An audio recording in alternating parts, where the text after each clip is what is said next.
ഈ യുദ്ധം ചെറിയ ചില ഗുണങ്ങൾ ഉണ്ടാക്കിയിട്ടുണ്ട്. നമ്മളില്ലാന്ന് പറയാൻ പറ്റില്ല. യുദ്ധമല്ല, ഈ സിന്ദൂർ ഓപ്പറേഷൻ. എന്താ കാര്യം? എല്ലാ കാലത്തും മോഡി സർക്കാരിനെയും സംഘപരിവാറിനെയും പിന്താങ്ങിയിരുന്ന ഒരു യൂട്യൂബർ, വളരെ ഫേമസ് ആണ്, അയാൾക്കൊരു യൂട്യൂബ് വലിയ ചാനലൊക്കെ ഉണ്ട്, മാത്യു സാമുവൽ.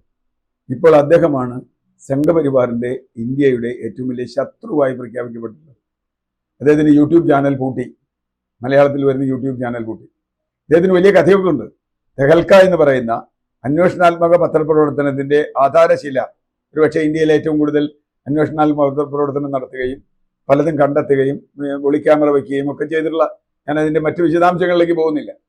അപ്പോൾ അതിന്റെ തരുൺ തേജ്പാൽ എന്ന് പറയുന്ന അയാൾ തന്നെ മുന്നേ കൂലിവാലിപ്പെട്ടു എന്നുള്ളത് വേറൊരു വിഷയം. ഏതായാലും തെഹൽക്കയിടയിലൂടെ പ്രസിദ്ധനായ ആളാണ് മാത്യു സാമുവൽ. അന്വേഷണാത്മക റിപ്പോർട്ടുകൾ ഉണ്ടാക്കും, അങ്ങനെ ജനങ്ങളെ ഞെട്ടിക്കും. അയാൾ വലിയ വലിയ കോണ്ടാക്ട്സ് ഒക്കെ ഉള്ള ആളാണ് എന്നൊക്കെയാണ് പറഞ്ഞിരുന്നത്. ഇപ്പൊ മാത്യു സാമുവലിനെതിരെ വരാത്ത ആരോപണങ്ങളില്ല. മാത്യു സാമുവൽ മീറ്റു ആരോപണം വരെ അയാൾക്കെതിരെ വന്നിട്ടുണ്ട്, സ്ത്രീപീഡനം വരെ വന്നിട്ടുണ്ട്, മറ്റ് നിരവധി ആരോപണങ്ങൾ, അഴിമതി വന്നിട്ടുണ്ട്, പലരും വന്നിട്ടുണ്ട്. ഇപ്പൊ പുതിയ പുതിയ ചാനലുകളൊക്കെ വന്ന് മാത്യു സാമുവലിനെതിരെ വന്നിട്ടുണ്ട്. അതവിടെ നിൽക്കട്ടെ. എന്താ മാത്യു സാമുവൽ പറഞ്ഞത്? ഓപ്പറേഷൻ സിന്ദൂറിന്റെ ആദ്യ ദിവസം മാത്യു സാമുവൽ പറഞ്ഞു, ഇന്ത്യയുടെ 7 മിഗ് വിമാനങ്ങൾ പാകിസ്ഥാൻ വെടിവെച്ച് വീഴ്ത്തി. എവിടുന്ന ഈ പുള്ളിക്ക് ഇത് കിട്ടിയെന്നറിയില്ല. പുള്ളി പറഞ്ഞ ഇന്റർനാഷണൽ ചാനലിലുണ്ടെന്നാണ്. ഇന്റർനാഷണൽ ചാനൽ ലോകത്ത് പലരും പലതും എഴുതും. ഏത് ഇന്റർനാഷണൽ ചാനൽ? BBC പറഞ്ഞു, CNN പറഞ്ഞു, ഇല്ലല്ലോ. അപ്പൊ ഏത് ചാനലാണ് ഇദ്ദേഹം ഉദ്ധരിച്ചത്? ഏതോ ചാനലുകൾ ഇപ്പോൾ ഇംഗ്ലീഷിൽ അതുണ്ട് എന്നാണ് അദ്ദേഹത്തിന്റെ വാദം. ഞാൻ അദ്ദേഹത്തിന്റെ ഇംഗ്ലീഷ് ചാനൽ ഇപ്പോഴും പ്രവർത്തിക്കുന്നുണ്ട്. ആ ചാനൽ ഞാനിപ്പോൾ ഈ കേട്ടു. അദ്ദേഹം പറഞ്ഞു, ഇതൊക്കെ ഇന്റർനാഷണൽ ചാനൽ പറഞ്ഞാണ്, ഞാനായിട്ട് പറഞ്ഞതല്ല. പക്ഷേ അവിടെ ഒരു വലിയ ചോദ്യമുണ്ട്. ഒന്ന്, ഇയാൾ ഇന്ത്യക്കാരൻ, ഇന്ത്യയിൽ ഇരുന്നു കൊണ്ട് മലയാളത്തിലാണ് ഇയാൾ ഈ ചാനൽ പറയുന്നത്. അപ്പൊ ഇയാളുടെ ആദ്യത്തെ കടമ ഇന്ത്യയോടും കേരളത്തോടും. അതാണ് ആദ്യത്തെ കാര്യം. അവിശ്വസനീയമായ, അല്ലെങ്കിൽ അയാൾക്ക് തന്നെ വിശ്വാസമില്ലാത്ത ഹിയർസേ നമ്മൾ പറയില്ലേ, കേട്ടുകേൾവി, ഒരു കേട്ടുകേൾവി വെച്ച് ഇത്രയും ആധികാരികതയോടെ ഇന്ത്യയുടെ വിമാനങ്ങൾ ഇടിച്ചു വീഴ്ത്തിയെന്ന് പറയാൻ ഈ മാത്യു സാമുവലിന് ആരാ ലൈസൻസ് കൊടുത്തത്? ഇനി എന്തെങ്കിലും തെറ്റായ ഒരു പക്ഷേ വിവരങ്ങൾ കിട്ടിയെങ്കിൽ തന്നെ അദ്ദേഹം അത് നമ്മൾ ചെയ്യില്ല. യുദ്ധകാലത്ത് ഒരിക്കലും, അങ്ങനെ സംഘർഷകാലത്ത് ഒരിക്കലും ഒരു രാജ്യസ്നേഹിയും സ്വന്തം രാജ്യത്തിനെതിരായി പറയില്ല. അപ്പൊ പലർക്കും പല വിവരങ്ങളും കിട്ടിയിട്ടുണ്ട്. നമ്മളും യൂട്യൂബും ചാനലും ഒക്കെ കാണുന്നുണ്ട്. പല നോൺസെൻസ് ആണ്.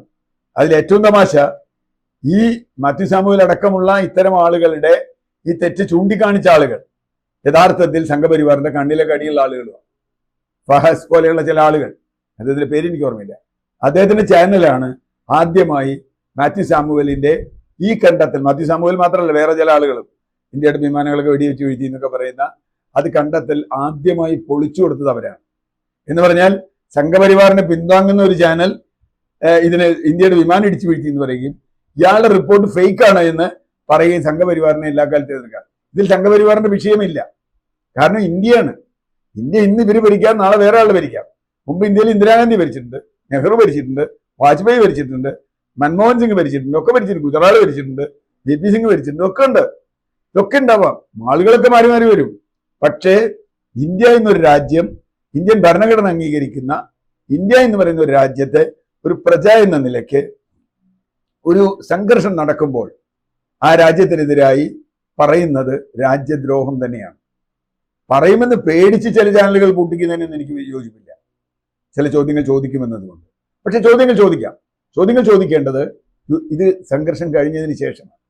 തീർച്ചയായും വിശകലനം വേണം. ഞാൻ അതുകൊണ്ടാണ് വിൻസ്റ്റൺ ചർച്ചിൽ എന്ന് പറയുന്ന യുദ്ധ നായകൻ എന്ന് ലോകം മുഴുവൻ വിശേഷിപ്പിക്കപ്പെട്ട അത്യുജ്വല പ്രാസംഗികനായ ബ്രിട്ടനിലെ പ്രധാനമന്ത്രി യുദ്ധം ജയിച്ചിട്ട് ഇലക്ഷൻ തോറ്റ ആളാണ്. എന്താ കാര്യം? കാരണം അദ്ദേഹം പറഞ്ഞതിൽ അദ്ദേഹം അന്ന് യുദ്ധത്തിന്റെ കാലത്തൊക്കെ പറഞ്ഞു ആ കാര്യങ്ങളിൽ പലതും ശരിയല്ല എന്നും അത് രാജ്യത്തിന് ഗുണകരമായില്ല എന്നും ജനങ്ങൾ കണ്ടെത്തുകയും അത് ജനങ്ങൾ അദ്ദേഹത്തെ തോൽപ്പിക്കുകയും ചെയ്തു. അത് ജനാധിപത്യത്തിന്റെ ഒരു വിജയമാണ്. പക്ഷെ യുദ്ധം നടക്കുമ്പോൾ അല്ലെങ്കിൽ സംഘർഷം നടക്കുമ്പോൾ അത് ആ രാജ്യത്തിന്റെ ഐക്യത്തെയും അഖണ്ഡതയും തകർക്കുന്ന ഒരു കാര്യവും ചെയ്യാൻ പാടില്ല. ഇവിടെ പ്രതിപക്ഷമടക്കം സർക്കാരിനെ പിന്തുണച്ചത് കൊണ്ടല്ലേ. നിരവധി ചോദ്യങ്ങൾ ഉണ്ടാവാം, നിരവധി സംശയങ്ങൾ ഉണ്ടാവാം. പ്രതിപക്ഷമടക്കം എല്ലാ കക്ഷികളും, എല്ലാ ജാതി മത വ്യത്യാസമില്ലാത്ത മനുഷ്യരും ഇന്ത്യ എന്ന് പറയുന്ന എൻറ്റിറ്റിയെ, ഇന്ത്യയെ പിന്താങ്ങും. അത് മോഡിയെ പിന്താങ്ങലല്ല. മോഡിയാണ് ഇന്ത്യ ഭരിക്കുന്നതെന്ന് മോഡിയെ പിന്താങ്ങും. നാളെ വേറൊരാൾ ഭരിച്ചാൽ അയാളെ പിന്താങ്ങും. അത് 1971-ലും 70-ലും 71-ലും ഒക്കെ നമ്മൾ കണ്ടതാണ്. ഇന്ത്യ പാകിസ്ഥാനെ രണ്ടായി വിഭജിച്ച ഒരു രാജ്യമാണ്. പാകിസ്ഥാനെ രണ്ടായി വിഭജിച്ചു. അതൊന്നും നമുക്കിപ്പോൾ അടുത്തൊന്നും നടക്കില്ല. ബലൂചിസ്ഥാനൊക്കെ എന്തോ ലിബറേഷനൊക്കെ വരുന്നുണ്ട്, അതൊക്കെ നമുക്ക് കഴിയുമെന്ന് അറിയില്ല. പക്ഷെ പാകിസ്ഥാൻ രണ്ടായി വിഭജിച്ച് ഇന്ത്യ രാജ്യത്തിന്റെ കിഴക്ക് ഭാഗത്തുള്ള ഭീഷണി തന്നെ ഒഴിവാക്കി വലിയൊരു നേട്ടം നേടി 1971 അന്നും അന്നത്തെ പ്രതിപക്ഷം അന്നത്തെ ഭരണപക്ഷത്തെ പിന്താങ്ങി. കാരണം അത് സ്വാഭാവികമാണ്. അവിടെയാണ് മാത്യു സാമുവലിനെ പോലെ ഒരാൾ വന്ന് ഇങ്ങനെ പറയുന്നത്. മാത്യു സാമുവൽ വിചാരിച്ചിട്ടുണ്ടാവും ഞാനൊരു സംഘപരിവാർ ആളല്ലേ, എന്നെ ഒന്നും ചെയ്യില്ല എന്നൊക്കെ വിചാരിച്ചിട്ടുണ്ടോ എന്ന് എനിക്കറിയില്ല. അതുകൊണ്ട് ആ ഒരു ധൈര്യത്തിലാണ് അയാൾ ചെയ്തതെന്നറിയില്ല. ഏതായാലും ഇപ്പോൾ അയാളുടെ ചാനൽ കൂട്ടി, അയാൾ ഇംഗ്ലീഷിലിരുന്ന് എന്തോ കഥയൊക്കെ പറയുന്നുണ്ട്. അതവിടെ നിൽക്കട്ടെ. ഞാൻ ചാനൽ കൂട്ടിക്കുന്നതിന് പൊതുവെ എതിരാണ്. കാരണം ജനാധിപത്യത്തിൽ അഭിപ്രായ സ്വാതന്ത്ര്യത്തിന് വലിയ വിലയുണ്ട്. പക്ഷെ ഇവിടെ അഭിപ്രായ സ്വാതന്ത്ര്യത്തിന് ഭരണഘടന നൽകുന്ന ഒരു പരിമിതി, ഏത് അഭിപ്രായവും നിങ്ങൾക്ക് പറയാം, പക്ഷെ അത് രാജ്യത്തിന്റെ ഐക്യവും അഖണ്ഡതയും തകർക്കുന്ന തരത്തിലുള്ള അഭിപ്രായമാവരുത്, ആ ഒരു ഘട്ടത്തിലാവരുത്. ഇത്രേ ഉള്ളൂ. മാത്യു സാമുവലിന് ശേഷം പറയായിരുന്നു, വെടിനിർത്തൽ വന്നതിന് ശേഷം ഇന്ത്യക്ക് ഇന്ന നഷ്ടങ്ങൾ ഉണ്ടായി എന്ന് മാത്യു സാമുവൽ പറഞ്ഞാൽ ഒരു പക്ഷേ അത് ചർച്ചയാവും.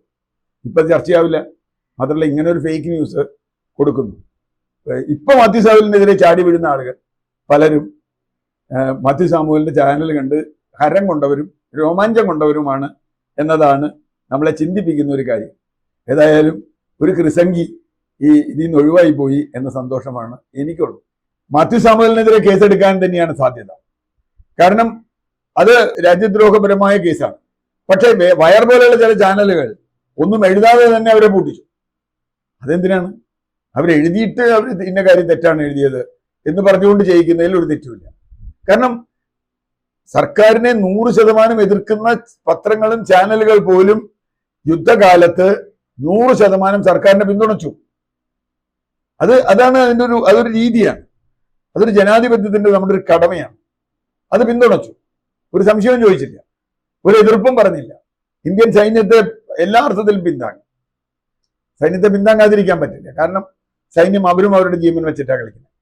അതുകൊണ്ട് ആ അർത്ഥത്തിൽ മാത്യു സാമുവലിനെതിരെ കേസെടുക്കാൻ സാധ്യതയുണ്ട്. പക്ഷേ ഇതൊക്കെ പറയുമ്പോഴും മാത്യു സാമുവലിന്റെ മറ്റു ചില സ്വാധീനങ്ങൾ അയാളെ കേസെടുക്കാതിരിക്കാനും സാധ്യതയുണ്ട് എന്ന് വിചാരിക്കുന്ന ഒരാളാണ് ഞാൻ. കാരണം ഇതിനപ്പുറത്ത് മാത്യു സാമുവൽ വേറെ ചിലതും ആണല്ലോ. അതുകൊണ്ട് ചിലപ്പോൾ മാത്യു സാമുവൽ ആ വഴിക്ക് ചില സ്വാധീനങ്ങൾ ഉപയോഗിച്ച് രക്ഷപ്പെടാനും വഴിയുണ്ട് എന്നാണ് എൻ്റെ തോന്നൽ. പക്ഷേ ന്യായമായും കേസെടുക്കാവുന്ന ഒരു കുറ്റമാണ് മാത്യു സാമുവൽ ചെയ്തിട്ടുള്ളത്.